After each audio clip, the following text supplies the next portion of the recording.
जिसमें तकदीर बदलने की सहूलत न मिले, ऐसी लिखी हुई तकदीर से डर। लड़की को उसकी मर्जी के कुत्ते से ब्याह दो, उसको शेर बना देगी। मान रही अस्सलाम वालेकुम।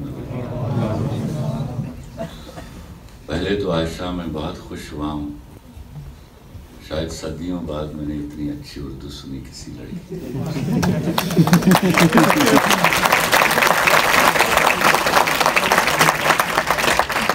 मैं मुसलसल और तवातुर से कोशिश करता रहा कि कोई एक लफ्ज़ में तलफ़्फ़ुज़ की गलती करे, लेकिन उसने नहीं की। मैं वो जंग हार गया। शायद मेरे अब्बा की गुर्बत ने हरा दिया उसको, लेकिन मैं ईमान की सतह से नीचे नहीं गिरा।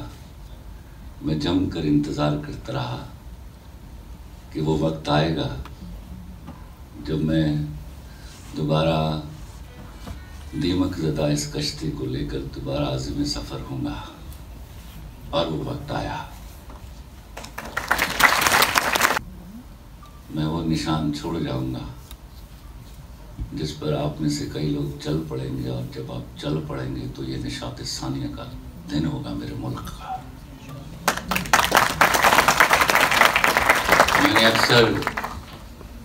मैंने वो तीन एक सिवाय मैट्रिक और एफएससी में आई टॉप्ड इन एवरी एग्जामिनेशन, और मेरी सबसे ज़्यादा खुशी होती थी, मुझे ओवरऑल टॉप करने में इतनी खुशी नहीं होती थी जितनी अंग्रेजी में टॉप करने की होती थी। और उस दिन मैं अब्बा के सामने मुक्का लहरा के इस तरह कहता था, अब टॉप्ड। ये वो गुस्सा था, ये वो तकलीफ थी जो मैं बचपन से देख रहा था कि मेरा मुल्क तबाही के दहाने पर क्यों जा रहा है, इस एक ज़बान की वजह से। आप लोगों को मैं आज भी उस एसेंस के साथ नहीं समझा पाया कि आपके मुल्क की सबसे बड़ी तबाही की वजह आपका एक सौतेली ज़बान पर भरोसा कर लेना है, जिन्होंने अपनी मां के साथ जुल्म किया है। आपने वहां ला खड़ा किया जहां मेरे यहाँ की कसीर तादाद लड़कों की कहती हमें उर्दू नहीं आती, तो मैं पूछता हूँ अंग्रेजी आती? वो भी नहीं आती।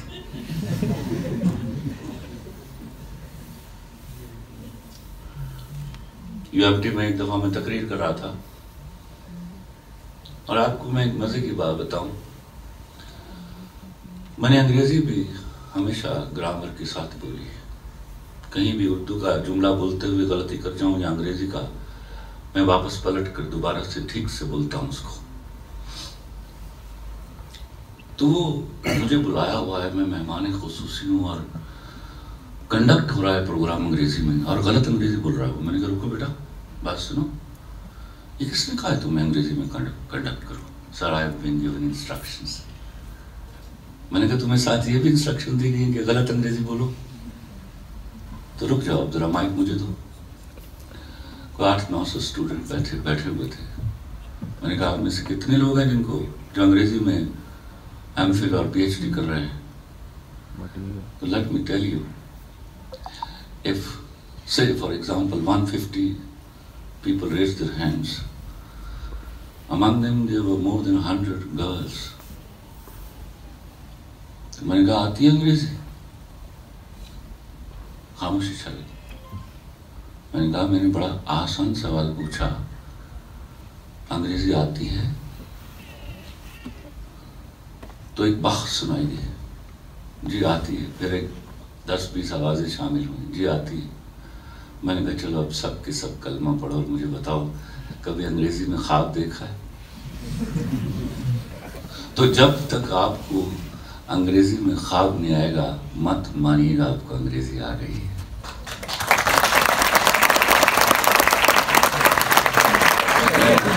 सब आप मुझे यक जुबान होकर कहेंगे और मुझे माफ़ कर देंगे इस बात पर। ये अच्छा होगा कि मैं सैर हासिल गुफ्तगू कर सकूंगा। और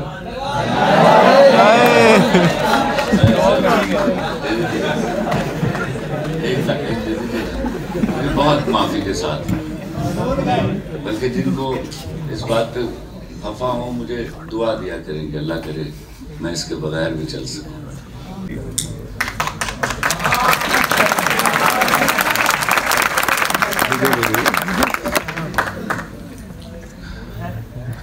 मजे की बात आप लोगों को बताऊं, आज जब मैं यूनिवर्सिटी का विजिट कर रहा था, प्लीज यार,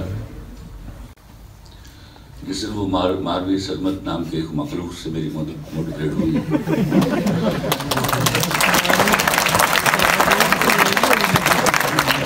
मुझे लगा मैं दुनिया में ना लिखने के लिए आया था, ना मैं बैंकिंग के लिए आया था, मैं तो असल में इस काम पर आया था, इस काम के लिए भेजा गया था मुझे। तो दो लोगों से डरा हुआ था मैं, एक अपनी बीवी से और एक अपनी बेटी से। दोनों, वो 7 साल तक मेरी बेटी थी, उसके बाद वो मेरी वालिदा मोहतरमा थी। इतना शायद मैंने अपने बच्चों को डांटा हो जितना उसने मुझे डांटा है। तो मैं इस खौफ से कि घर जाऊंगा तो क्या होगा, सिवाय इसके मेरी जिंदगी में कुछ बाकी, मुझे लगा मेरे वो लोग तो हज करा के करके गुनाह माफ करवाते हैं, मैं सिर्फ मारवी सरमत को तवाफ करके अपने गुनाह बख्शवा आया था। तो जब मैं घर पहुंचा तो उस वक्त कोई 13, 14 या 11, 12 इतने चैनल्स के लोग आ चुके थे, कोई देवर मोर देन 60+ पीपल, और मेरी सीढ़ियाँ तक ऊपर जो हॉल है उस समय भरी हुई थी। तो मैंने शीशे के थ्रू देखा तो मेरी बीवी ने और मेरी बेटी ने घूर कर मुझे देखा है। तो मैं भाग के ऊपर चढ़ गया। जाके मैंने कहा भाई जो पहले आए ना फौरन लाइट करे ताकि मैं आप लोगों को फारिग करूं। तो अभी इंटरव्यू शुरू नहीं हुआ था, लाइट हो रही थी, तो मेरी बीवी आ गई ऊपर। मैंने आंखों ही आंखों में उसको कहा कि तेरी मेहरबानी है, 60-62 लोग हैं यहाँ,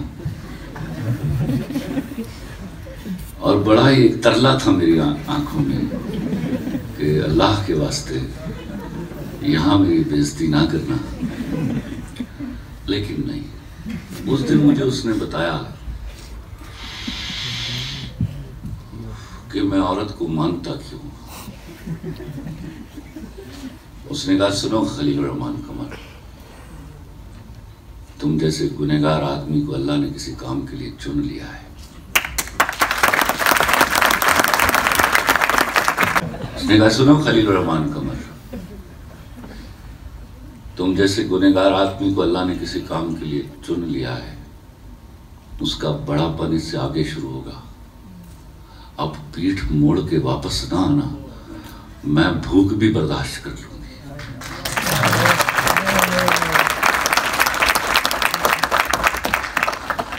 उस दिन मुझे लगा कि वो जो मैं कभी कभी तकरार किया करता था कि तू मेरे साथ बड़ी ज्यादती करती है, मैंने कहा नहीं, इसने तो बड़े कर्म किए हैं मुझ पर। यही तो वो औरत थी, यही तो वो औरत है, और वो कसीर तादाद में मेरे मुल्क में है जो मेरे माशरे को बनाया करती है। मर्द होता है ना, ये दुनिया की बुज़दिल तरीन स्पीशीज है। आप कहीं इस बात को समझने में कुछ हमारी खातीन गलती कर रही हैं। ये पैदाइश से लेकर तादमे मर्ग, इसका न्यूक्लियस एक औरत है। वो कभी माँ के रूप में होती है, कभी बहन के रूप में होती है, कभी महबूबा के रूप में होती है, और अक्सर बीवी के रूप में होती है। तो और वफादार कौन होता है? वफादार वो होता है जो जानबूझकर बेवफाई के सब मौके जाया कर दे। तो जब आप बेवफाई के खूबसूरत मौके जाया कर देती हैं तो आप कुर्बानी देती हैं। मैं आपको रुतबे में उनके साथ खड़ा नहीं कर सकता था, इसलिए मैं गाली देता था ताकि शर्म आए, एहसास जागे। तो उन्होंने कहा खलील भाई नहीं, आप कोई हर सॉफ्ट लफ्ज ईजाद कीजिए। तो कुछ थोड़ी सी पसोपेश के बाद मैं मान गया और थोड़ी सी गौर फिक्र के बाद मैंने एक नया लफ्ज ईजाद किया, वो था नॉन वीमेन। एक दफ़ा मैंने नेशनल टीवी पर ये पे बोला तो अक्सर होता ये था, आप तो लड़ाई देखते थे ना, ये जब ये आती थी 5-5, 6-6 का ग्रुप, अकेला मैं, और वो भी मैं इस तरह जाया करता था कि रास्ते में सीढ़ियों पर मेरे एक बेटा खड़ा है, एक बेटी खड़ी है और मुझे रोक रहे हैं, और मैं कहता था याद रखना थोड़ा नुकसान हो रहा है कि मैं लिख नहीं रहा हूँ, लेकिन मैं रुक गया ना तो ये आवाज़ हमेशा के लिए दब जाएगी। आवाज़ सही आ रही ना पीछे तक? तो एक दिन मैं एक प्रोग्राम में पहुंचा, जाना था, तो मैंने कहा यार नान छोले मंगवा लेना, मैं खाऊंगा फिर बैठूंगा प्रोग्राम में। तो बैरिस्टर एहतशाम का प्रोग्राम था, उसने कहा खलील भाई आ जाएंगे। मैं नान छोले खा रहा था, सब इकट्ठे बैठे हुए थे, बीच में एक मर्दनुमा मखलूक भी थी। तो एक बीच में से बोली कि खलील साहब ये आपने क्या, ये नॉन वीमेन कहाँ से ले आए? हाँ, मैंने कहा क्या बुरा लगा? इसमें तो वीमेन भी आता है। पहले तो मैं बड़ा सख्त लफ्ज इस्तेमाल करता था, तो एतराज क्या है इस पर? ये जो तुम माई बॉडी माई चॉइस लेकर आई हो, ये मिर्जा गालिब ने दिया आपको? अल्लामा इकबाल लेकर गए थे? इस पर कोई एतराज नहीं, मेरे नॉन वीमेन पे एतराज हो गया आपको। तो कोई चीज़ है जो आपकी अपनी हो, जो मुझे बताएं और मैं उस पर बहस कर सकें। अच्छा चलो, मैंने कहा यार ज़रा ऑक्सफोर्ड डिक्शनरी मंगवाना, ज़रा डिक्शनरी मंगवाई। तो मैंने वो निकाला, मैंने कहा ये देखो ये प्रोस्टिट्यूट, ये मैंने दिया था सदियों पहले, उन्होंने दिया था जिन्होंने आपको ये पैसे देकर इस एजेंडे पर काम करने के लिए भेजा है। तो डिस्क्रिमिनेट किया था ना इसको, औरत को, धंधे वाली औरत से बताया था कि ये मोतबर है और ये मोतबर नहीं है। फिर मैंने वर्क उल्टे, फिर मैंने लफ्ज निकाला स्लट का, मैंने कहा ये भी उनका है, ये भी ना मैंने दिया, ना मिर्जा गालिब ने दिया, ना अल्लामा इकबाल ने दिया, ना डॉक्टर ताहिरुल कादरी ने दिया। थोड़ी खामोशी छा गई तो एक बोली कि खलील साहब असल में ना आप ये मेरा जिस्म मेरी मर्जी को समझ नहीं रहे हैं। हाँ, मैंने कहा कितनी खूबसूरत बात की तुमने, मैं जमा तफरीक करके पाकिस्तान का सबसे मशहूर राइटर हूँ, ये बात मेरी समझ में आ नहीं रही, तो ये मेरी जनरल पब्लिक को कैसे समझ आएगी? मैंने अपनी आंखों से देखा, और आप भी आज भी आप देखते हैं, मेरे यहाँ का बाप, अभी मैं बापों के बारे में भी आने वाला हूँ, यहाँ हैं काम, जरा ज़्यादा होते तो अच्छी बात थी। वो एक मोटरसाइकिल पर 3-3 बेटियां बिठाए, एक को स्कूल ड्रॉप कर, एक को कॉलेज उतार, एक को यूनिवर्सिटी उतार, फिर काम पे जाएगा, फिर रात को वापस आएगा, वापस लेके आएगा, फिर रात को उनको मखदूर भर पढ़ाएगा भी, फिर वो ये बातें सुने कि बाप से चाहिए आज़ादी, भाई से चाहिए आज़ादी। अस्तग़फिरुल्लाह। लेकिन बस सोचिएगा अल्लाह के वास्ते, आपसे अभी वहां नहीं आने वाला जहां आप डिसएग्री करेंगे। मेरे मुल्क में सोशल सेटअप की तबाही की बुनियादी वजह मेरे यहाँ के बाप हैं। आप रहते हैं, most of you live in urban areas, negligible part of this country, बाकी गांव दर गांव है। वहां रात को सोई हुई बेटी को जगाया जाता, उसकी माँ जगाती, तेरे अब्बा ने तुझसे कोई बात करनी, वो आंखें मलती हुई जाती है, उसको बताते हैं कि मेरे फलां कजन से या अपने फलां दोस्त के फलां बेटे से मैं तुम्हारी शादी तय कराया। और वो पलट कर माँ की तरफ देखती और माँ उंगली पर, मुंह पर उंगली रखती है, कहा खामोश, तेरे अब्बा जबान दे आए, तो जबान दे आए तो जाए उनके साथ, वो सोए जाकर। ये है, मैं चीखे मार के कहता हूं, लड़की को उसकी मर्जी के कुत्ते से ब्याह दो, उसको शेर बना देगी, आप अपनी मर्जी के शेर से ब्याहेंगे, वो कुत्ता बना देगी।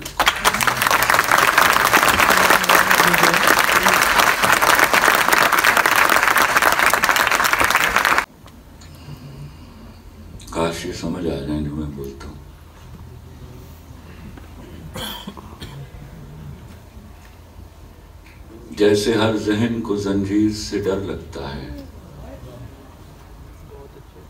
जैसे हर जहन को जंजीर से डर लगता है, पीरो मुर्शद मुझे हर पीर से डर लगता है।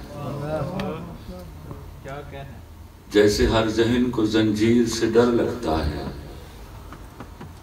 पीरो मुर्शद मुझे हर पीर से डर लगता है। मकतबे फिक्र की बहुतात जहां होती है, मकतबे फिक्र की बहुतात जहां होती है, तर्जुमा ठीक है तफसीर से डर लगता है। जिसमें तकदीर बदलने की सहूलत न मिले, जिसमें तकदीर बदलने की सहूलत न मिले, ऐसी लिखी हुई तकदीर से डर लगता है।